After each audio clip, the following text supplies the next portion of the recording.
Welcome to Questionable Mysteries TV, where we dive into the cases that defy explanation. Some criminals want to disappear, but others desperately want to be known.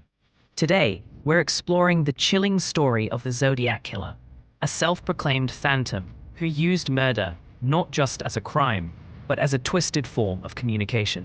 The Zodiac's reign of terror began in Northern California in the late 1960s with a series of brutal, seemingly random attacks. His first confirmed victims were high school students David Faraday and Betty Lou Jensen, shot and killed on a secluded lover's lane on December 20, 1968. A few months later, in a nearly identical attack, he shot another couple, Darlene Ferrin and Michael Mageau. While Ferrin was killed, Mageau survived, becoming the first witness to describe the killer. What happened next transformed the case from a local tragedy into a national obsession. Just an hour after the second attack, a man called the police to claim responsibility for both the Ferrin murder and the earlier killings of Faraday and Jensen. It was a direct challenge to law enforcement, and it was just the beginning. Following his initial contact with police, the self-proclaimed Zodiac Killer began a campaign of terror waged through the press. He sent a series of heavily misspelled letters to regional newspapers, signing them with a distinctive crosshairs symbol, and often starting with the chilling phrase, "This is the Zodiac speaking." His methodology continued to evolve. He brutally stabbed a young couple at Lake Berryessa, wearing a black executioner's hood, and later shot and killed a taxi driver in San Francisco. To prove his guilt for the taxi driver's murder, he sent a letter containing a bloody piece of the victim's shirt. His letters were a weapon, more powerful than any gun.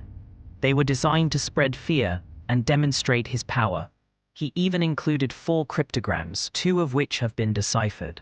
The first one contained a disturbing message: "I like killing people because it is so much fun." In the decades-long hunt for the Zodiac, one person was officially named by authorities as a compelling suspect: Arthur Lee Allen, a former elementary school teacher.